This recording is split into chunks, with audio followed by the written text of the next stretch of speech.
Persiapan jelang Piala AFF U23 Februari mendatang telah dipersiapkan Sinteyong. Selain skuad yang mumpuni, penunjukan pemimpin skuad di dalam lapangan pun dilakukan.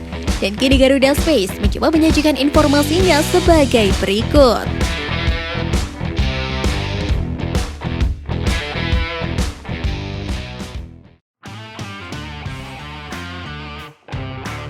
Sinteyong akan kembali unjuk gigi bersama timnas Indonesia U23 di Piala AFF U23 Februari mendatang. Kompetisi yang dihelat di Kamboja tersebut, timnas Indonesia U23 sendiri tergabung di grup B bersama Malaysia, Myanmar, dan Laos. Di atas kertas, tentu Garuda Muda akan diunggulkan lolos dan bahkan menjadi juara. Apalagi timnas Indonesia U23 bisa menurunkan beberapa pemain muda yang berkiprah dan jadi andalan di Piala AFF 2020 sebelumnya. Sayangnya dari sekian banyak pemain muda yang tampil di Piala AFF 2020, Sinteyong tidak akan memanggil para pemain muda yang berkarir di luar negeri untuk Piala AFF U23. Sinteyong sendiri akan mengandalkan para pemain lokal dan tidak akan memanggil pemain muda yang abroad seperti Asnawi Mangku Alam, Elkan Bagot, Witon Sulaiman, dan Egy Maulana Fikri. Asnawi sendiri merupakan wakil kapten timnas Indonesia di Piala AFF 2020. Dia kerap menjadi pemimpin di lapangan saat Evan Dimas selaku kapten tim tidak diturunkan atau dicadangkan.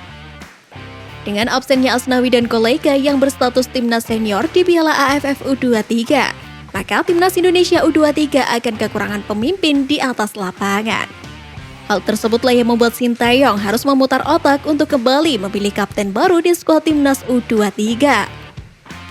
Jika Sinteyong hanya akan memanggil para pemain lokal, maka ada 3 pemain jebolan Piala AFF 2020 yang kemungkinan besar bisa ditunjuk sebagai kapten. Ketiga pemain tersebut adalah Rahmat Irianto, Pratama Arhan, dan Rizky Ridho.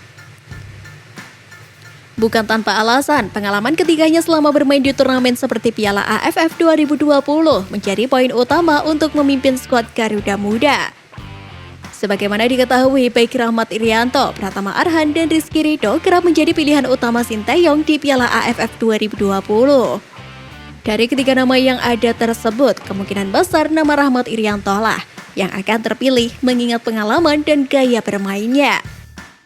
Berposisi sebagai gelandang tengah dan gelandang jangkar, pemain berusia 22 tahun ini punya karakteristik pemain yang ngotot dan andal dalam membaca permainan. Dengan kata lain, ban kapten pun akan cocok melingkar di lengannya. Terlebih dari posisinya, Rahmat Irianto bisa menjadi dirijen pemain timnas Indonesia U23, seperti layaknya saat berhadapan dengan Australia U23 beberapa waktu lalu. Lantas bagaimana menurut kalian? Pantaskah Rahmat Irianto ditunjuk sebagai kapten timnas U23? Atau ada kandidat yang lain?